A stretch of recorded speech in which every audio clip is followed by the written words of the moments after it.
So, went back, nothing happened. During the night, was more tired than usual. Uh, Same lady, one that I had never seen before, came this morning with a mother and a son. Why are you here? Um, I have to say something submissive because that's the only way to go. She keeps going with aggression. She wants to piss me off. So I say, well, she says she's gonna call Lonnie. Lonnie is apparently the cop that stays there, that walks around. He's apparently the chief of police. I've interacted with him. We've spoken. He's not answering the phone. So she calls the other two guys, which is like huge beefy dudes, right? And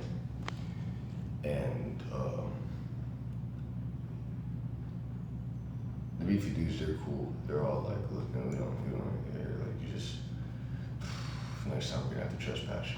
And I'm like, all right, let me make sure I didn't forget my tablet. And then I leave, right? So here's everything that could have happened in that. Now here's what you guys keep trying to teach me.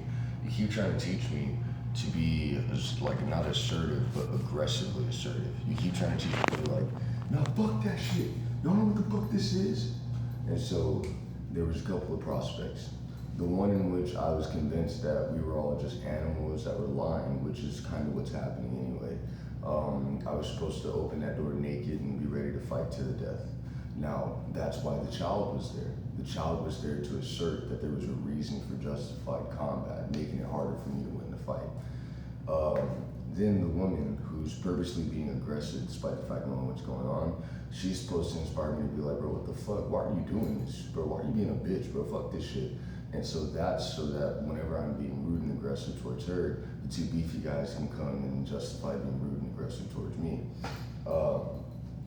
And then the cop, he didn't even answer the phone. It wasn't even worth it. Perfect timing. I usually naturally wake up around 6 or 5 or 7. Like I wake up in those intervals. Didn't do that at all today. I slept all the way through to 10. And there's a moment where I woke up and it felt like it wasn't even the time enough for the office to be open. So I'm not even sure that lady was genuinely in the office. I think you guys are just lying. And the thing that you're doing where, once again, you reach your dead end of logical justification, so you need something else. And so you come to me and you ask me to explain what I'm doing, but you ask me to keep it within the bounds of your lie, which is you pretending you don't know what this is, you pretending you don't know what's going on. And by doing so and not giving me enough time, the only direction I have to go is to lie. And so that's you guys, and you know that. And at this point, I can tell that everybody knows who I am. I can tell that everybody's kind of set up. I mean, even on my way to on the McDonald's, which I was never trespassed. The lady who's supposed to be the most like argumentative of why I should be was literally sat so that I could get in and make it to the restroom without interacting with her. I mean, it's happening. You guys know what this is. And even then, I still sat down and made sure she saw me. I wasn't even trying to do that. I didn't get a chance to change my apartment, which once again, based on how this is going, what that was. And you guys even had it set up where when I was walking, I had to pass by a church, but there were workers on the sidewalk, so I was gonna have to walk onto the church's property. Now that's annoying. I know that voice. It's either Miranda or Brianna, probably the same person saying, see, he still had to go to church. That must mean it's natural. Based on everything I'm saying, she's like not really respecting what's actually going on. She just keeps trying to be like, oh, this is so stupid. Pretty much what you're saying means I can just say this. And it's just annoying. I mean, I'm just wondering when you guys are gonna just go ahead and admit this. I mean, the longer you guys lie, the more awkward this is gonna be. Hold on.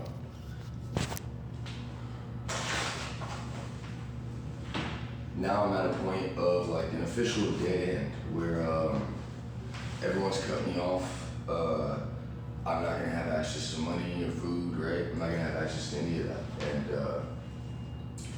the whole point is, what am I gonna do now? Like all that talking I'm doing, all the stuff I'm doing, you see the way things are, it's not gonna change. You need to make a decision. And this is like, you guys pushing me once again at like at an off end where I'll pretty much won't be able to take or receive simply because of where you put me. And it'll eventually cause some form of action as you push me. And that will make something my responsibility. It'll make what's happening my responsibility. And once again, you guys know that you're doing that. Every setup here was perfect, and I passed.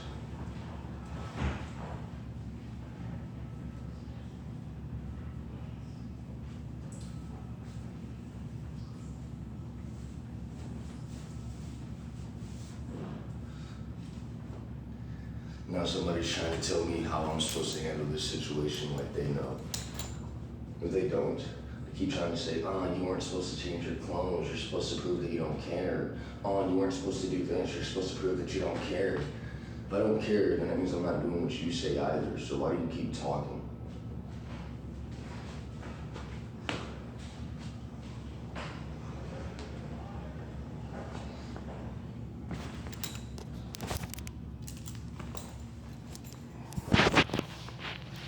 Oh, I was supposed to acknowledge that those two beefy dudes, very polite. Like at this point, they were literally saying, "No, that's what this is. I'm sold."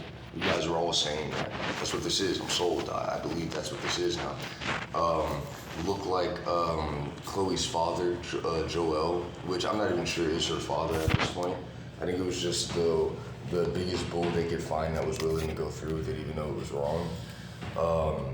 And I brained her yesterday because I figured out what she was doing, and she kept playing. And I'm trying not to ruin your reputation here because you're still young, but you keep trying to make me say what you're doing. You keep trying to make me say what you're doing. And I'm trying to give you a chance to, like, it was in the past, but you want me to be a bad guy because I was too smart to say all that stuff, knowing that it wasn't your fault. It's wrong. He immortalized me as this. He immortalized me as I was young. I didn't know. I see what you're trying to do. And I will eventually just immortalize you. You need to chill, all right? You're not clever. You're not smarter than me. So yeah, that's where we are. Everybody knows this. Everybody believes this. And I'm just sitting here walking around, people pretending not to know who I am when they do. And now we're just gonna see what's gonna happen, that I was right about everything.